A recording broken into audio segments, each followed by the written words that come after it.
에듀윌 유료 회원만의 남다른 서비스.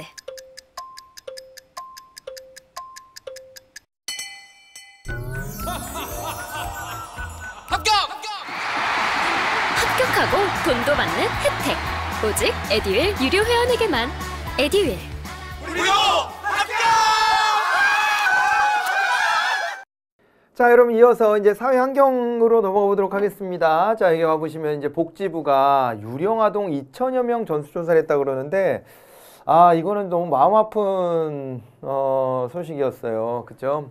감사원에서요, 보건복지부 정기 감사를 하다가 신생아 비형 간염 백신 접종 정보 등을 토대로 미신고 아동 2,236명이 있다는 것을 파악을 했다고 합니다. 그래서 출생 기록은 있는데 출생 신고는 되지 않은 이른바 유령 아동 2천여 명에 대한 전수조사를 실시한 거예요. 출생이 되었으면은 30일 이내 출생 신고를 해야 되는데 출생 신고가 되지 않고 넘어간 경우들이 2,000명이 넘게 있었다는 겁니다. 2015년부터 이렇게 했을 때요. 그죠? 자, 그래가지고 여기에 대한 전수조사를 실시하는데 처음에는 이제 몇 케이스만 이렇게 딱 찾아봤다는 거예요. 왜 이런 일이 벌어지나? 그랬더니 첫 번째 이제 굉장히 충격적인 일이 벌어졌죠.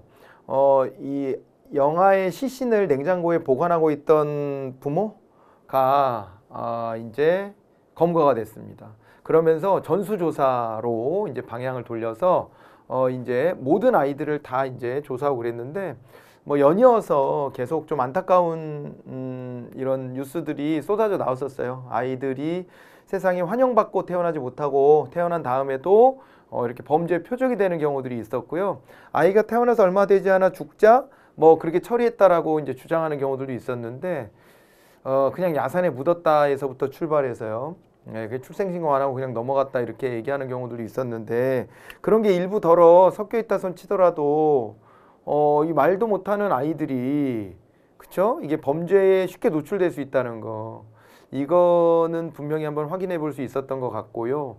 그 다음에 또 하나는 우리 사회가 미혼모나 이런 처지에 놓여진 사람들에 대한 시선을 어떻게 지금 가지고 있는지에 대해서도 다시 한번 좀 생각해 보는 계기가 돼야 될 것 아닌가, 이렇게 보여집니다.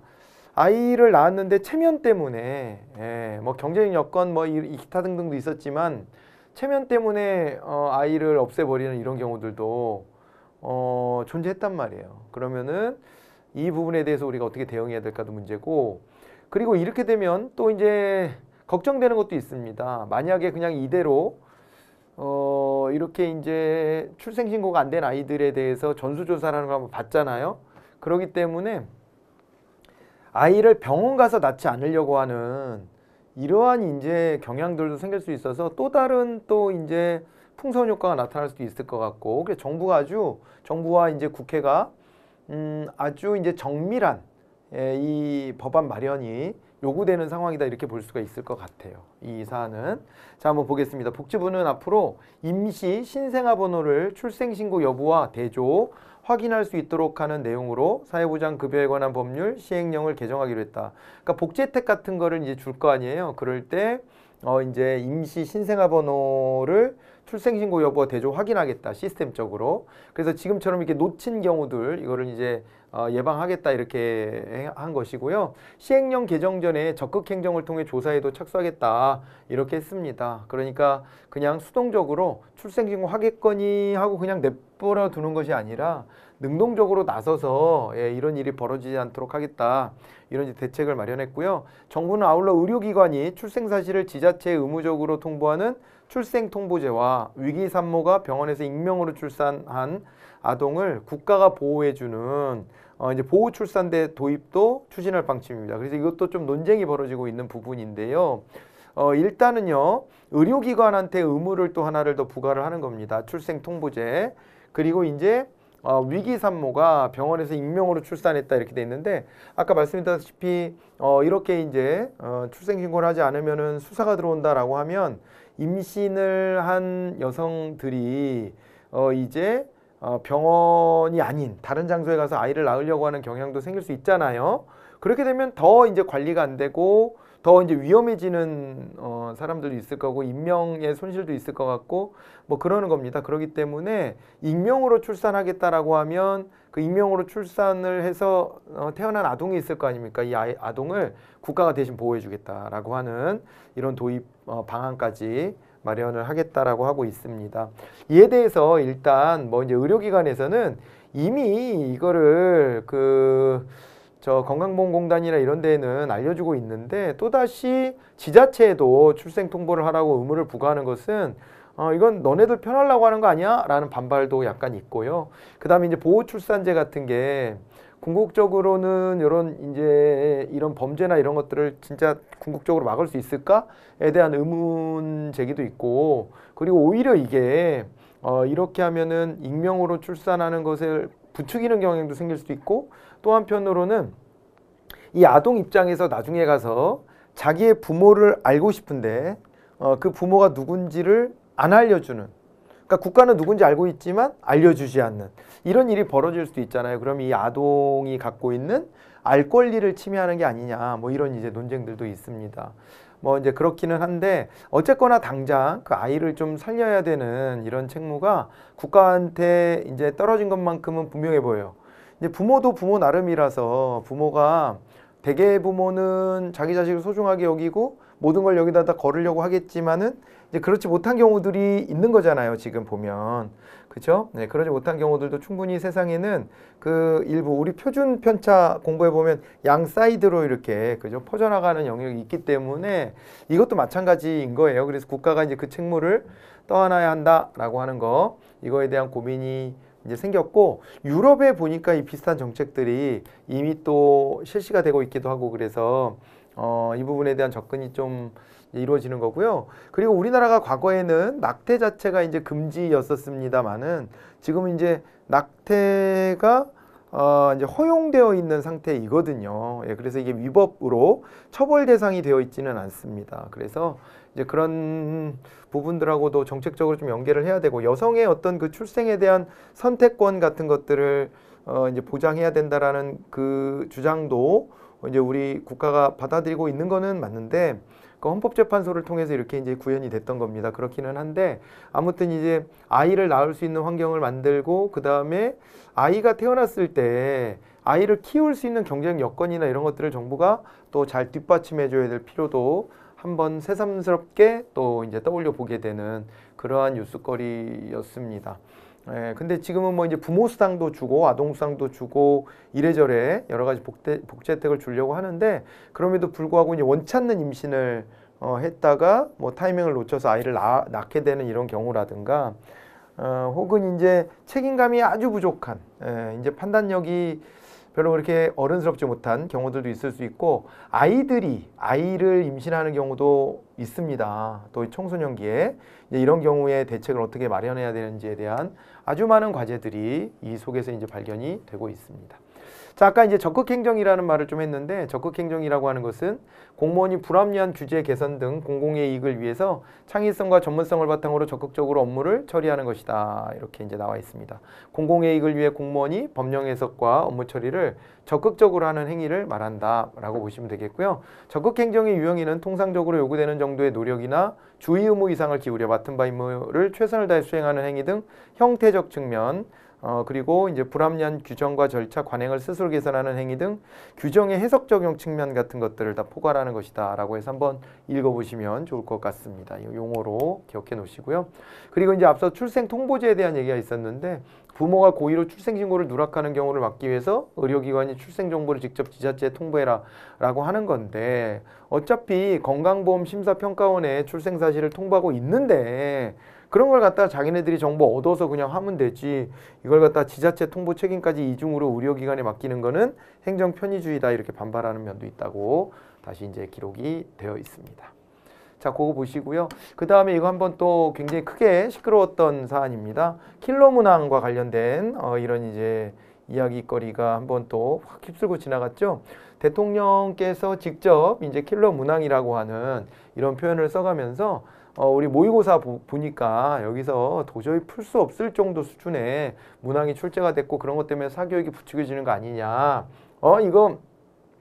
이거 말이야, 사교육 쪽에도 이런 어떤 막 카르텔 같은 게 있는 거 아니야, 이거? 일부러 어렵게 이렇게, 출제하고, 그걸 통해서 사교육이 이제 돈을 벌고 하는 구조가 있는 거 아니야, 이거? 이렇게 이제 야단을 쳤어요. 그래가지고 이게 지금, 부랴부랴, 교육부가 나서가지고 킬러 문항 같은 것들을 걸러내겠다라고 하는 방안들을 내놓고 있습니다.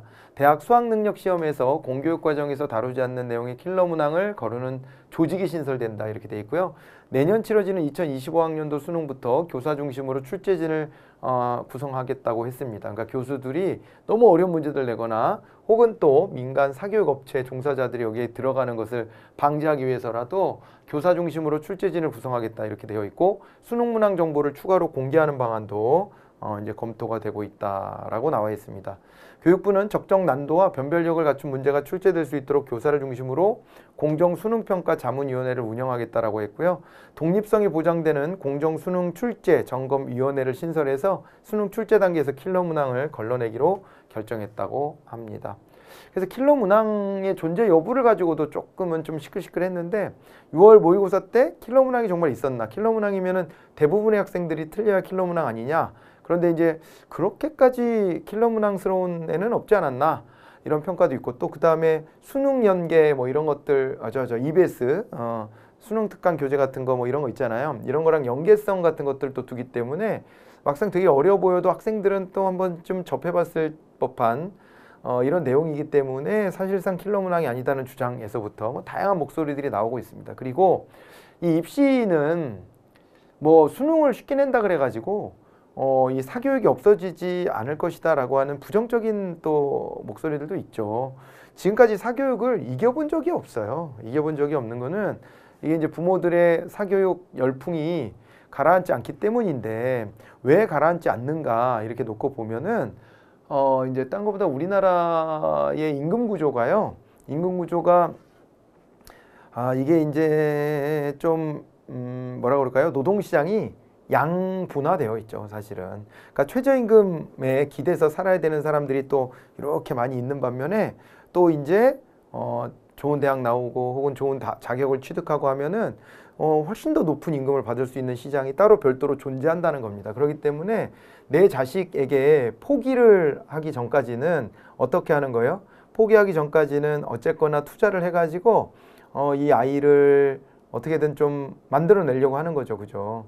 만들어내서 대학에 보내서 혹은 전문 자격을 취득하게 해가지고 그래가지고 이 고액연봉자 쪽으로 들어가게끔 하고자 하는 이런 부모의 열망이 꺾이지 않는 한은 이게 뭐 수능이 쉽네 어렵네의 문제가 아니라 또 다른 사교육들이 생겨날 수밖에 없고 그 다음에 각 대학들도 더 우수한 아이들을 뽑고자 하는 이런 욕망이 있기 때문에 또 이제 수능이 쉬워지면 또 다른 변별력을 가질 수밖에 없지 않냐.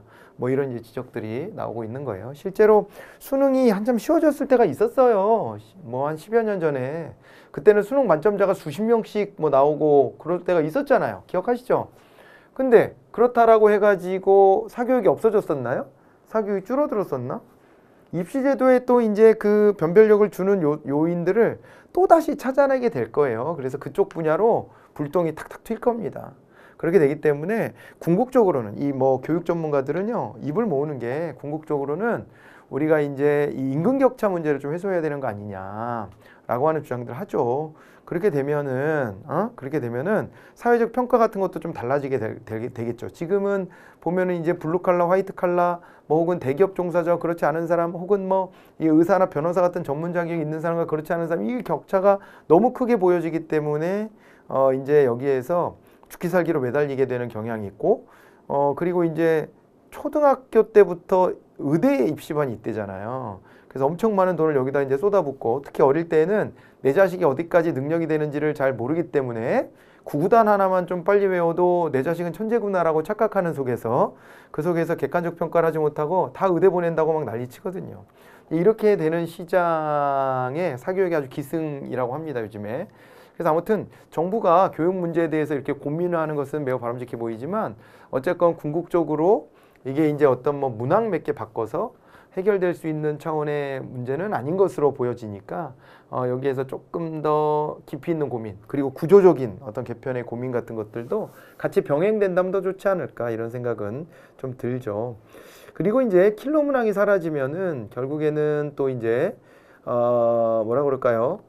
킬러 문항이 사라지면은 희망을 가질 수 있는 더 이제 또 유리해지는 점수대 아이들이 있을 거고, 이로 인해서 조금 이제 혼선이 빚어지는 점수대 아이들도 있을 거고, 뭐 그렇게 될 것으로 보여지긴 합니다만은 정부가 이런 이제 방안으로 나가기로 했습니다. 그리고 이제 아까 말씀했던 그거요, 풍선 효과, 논술, 구술 같은 대입에서의 또 다른 또 사교육을 조장하는 그런 프로그램들이 또 삐집고 나올 가능성이 매우 높거든요. 과거의 경험에 비춰보면. 그렇기 때문에 대학별 고사도 교육과정을 벗어나지 않도록 점검을 하겠다. 그리고 학교 수행, 지필평가도 교육과정 내에서 이루어지도록 교차 검토를 강화하면서 선행학습 영향평가도 강화할 예정이다. 이렇게 되어 있습니다. 그래서 선행학습 같은 것도 막는 게 또 필요하잖아요. 그죠? 그리고 대부분은요, 저도 이제 교육계에, 여기 사교육계에 오랫동안 머물러 보면서 느꼈던 것은 선행학습이 거의 소용없어요. 이거 소용 있는 애들은요, 정말 극소수 몇 프로예요. 그런 애들이 진짜 의대 가는 거예요. 그런데 이제 내 자식도 그럴 거라고 생각하고 학원 막 보내잖아요. 그래서 수학 1년치 빨리 뗐다고 그러고서 애 데리고 와요. 내 자식은 여기까지 뗐다고. 근데 걔 시켜보면은요, 지네 학년 것도 못 풀어요. 그런 애들이 더 많습니다. 실제로 그런데 부모가 자기 만족 내지는 자기 기대 이런 것들을 투영하고 있는 경우들이 굉장히 많아요. 그 나이대에 안 맞는 것들을 있잖아요. 막 주입해서 밀어넣으려고 하는데 그게 받아들여지는 난놈들이 있는 거죠. 아니, 공부 영역도 재능이 있는 애들이 있을 거 아닙니까? 그런 애들의 뻔을 보고 나머지 이제 부모들도 그걸 쫓아가 보려고 하고, 혹시 내 자식도 그 부류에 들어가지 않을까라는 기대감으로 하는 건데, 이제 이렇게 밀어붙이다 보면은 나중에 이제 쉽게 포기를 잘 못하는 거죠. 거기까지 못 간다라는 것을 쉽게 포기하지 못하여 이제 사교육이 자꾸 이제 팽창하는 경향이 있고, 그렇습니다. 뭐 그런 부분들이 있고 해서 어쨌거나 이 선행학습 같은 것도 의미가 없는 경우가 제가 볼 때는 뭐 95% 이상이에요. 95% 이상인데 선행학습 안 하는 애가 없다 할 정도로 수학 같은 거 특히 막 그렇게 하잖아요. 그렇게 할 필요가 사실은 없어요. 딱 보고 재능이 있는지 없는지를 좀 판단을 해야 되는데 부모가 그 판단 잘 못하는데, 그러면 또 이제 뭐 전문가한테 맡겨서 이 아이가 진짜 잘합니까 못합니까를 객관적으로 좀 들어보면 좋잖아요. 근데 이제 그럴 때도 객관적으로 들으려는 마음의 준비는 없어요. 무조건 당신 자식은 되게 가능성이 높습니다. 이런 얘기만 들으려고 하고 그렇습니다. 그래서 제가 저의 경험을 토대로 공부도 재능의 영역이에요 라고 말하면요, 그거 듣는 사람들이 매우 불쾌합니다. 못 받아들여요. 공부는 노력하면 누구나 다 잘할 수 있는 거라고 봐요. 애가 노력을 안 해서 그렇지 얘는 충분히 잘할 수 있어요, 이렇게 생각해요. 근데 그게 어느 정도까지냐, 이것도 개인차가 있어요. 그러니까 이제 우리가 오래 달리기를 뛰어라 그랬을 때 마라톤도 완주하는 사람이 있지만, 뭐 이제 5000m까지 뛸 수 있는 사람이 있고 1000m만 뛰어도 죽으려고 하는 사람이 있고 400m까지밖에 못 뛰는 사람, 100m밖에 못 뛰는 사람 다 나눠질 거 아니에요. 그런 것랑 되게 비슷합니다. 그래서 어디까지 쫓아갈 수 있는지에 대해서 한번 잘 봐야 되고요. 그 무엇보다 이렇게 공부로서 모든 거를 다 이렇게 여기 등수를 매겨서 모든 걸 다 결정하려고 하는 사회구조가 조금 더 근본적으로는 고민의 대상이 되어야 된다니까요. 그렇게 생각하다 보면은, 야, 이게 선진국들의 경우에는 임금 격차가 우리보다 훨씬 적은데 우리는 임금 격차가 너무 크고 여기에 대한 차별이 있고, 그리고 이렇게 고생시켜서 공부를 잘하는 사람들을 선별해 내잖아요. 그러니까 또 거기에서 성공한 사람들은 그만큼 자기가 차등하게 대우받는 게 당연하다고 생각하고요. 나보다 노력을 안 해서 공부 등수가 낮은데 왜 쟤들도 비슷한 대우를 받나요? 이런 거에 대한 불만의식도 굉장히 커질 수밖에 없어요. 이런 사회 구조적인 부분들에 대해서도 고민해 볼 거리가 굉장히 많죠. 예. 어쨌건 자, 그래서 이제 사교육비를 줄이고자 하는 정부의 이런 의도나 이런 것들은, 노력은 굉장히 또 이제 의미는 있습니다. 의미가 있고 해서 이런 노력들과 병행해서 좀 근본적인 고민도 함께 이루어져야 되는데, 이게 보통 문제는 아닙니다. 한 정권에서 독자적으로 해결할 수 있는 수준의 것은 사실 아닐 수도 있고 그래요. 예. 참 어려운 과제입니다. 이게 참 우리가 수십 년 동안 이 문제를 해결 못 해가지고 맨날 이제 골머리를 썩고 있네요. 그죠? 나머지 내용들도 한번 좀 봐두시면 좋을 것 같고, 그 늘봄학교라고 이것도 한번 소개해 드린 적이 있는데, 윤석열 정부에서 국정과제 하나로 국가교육 책임 강화 차원에서 마련된 제도다, 이렇게 나와 있습니다. 학부모가 원하면 자녀를 아침 7시부터 저녁 8시까지 최대 13시간 동안 학교에 맡길 수 있도록 했다라고 하는 것이고, 요 시간 동안 학교에서 간식, 간편식 등을 포함해서 삼시세끼도 주고 질과 양을 모두 확보한 교육적인 돌봄을 제공하겠다, 이렇게 이제 만들어 나겠다는 방안을 가지고 있습니다. 그래서 이런 거 잘 되면 좋겠죠, 그죠? 늘봄학교 같은 게 잘 안착할 수 있다면 좋을 것 같아요. 학교에서도 방과 후의 질이 학원보다 못하다라고 당장 생각하기 때문에 사교육 쪽으로 돌리는 거거든요. 근데 부모들도 그게 부담되니까 또 아이를 안 낳으려고 그러고, 아이를 안 낳을 거니까 결혼을 안 하고 그냥 자기들 좋으면 동거하고 살다가 아니면 말고 뭐 이런 식의 이제 문화들도 확장되고, 이런 게 다 파생되고 있거든요. 그렇죠? 그거에 대한 대안으로 늘봄학교 정책이라는 것을 추진하고 있답니다. 자, 이런 것들 봐두시고요. 이제 국제 외교로 이제 넘어가야 되는데 시간이 또 많이 지나서 다음 시간부터 이렇게 국제 외교 다시 시작해 보도록 하겠습니다. 수고하셨습니다. 다음 시간에 이어가 보죠.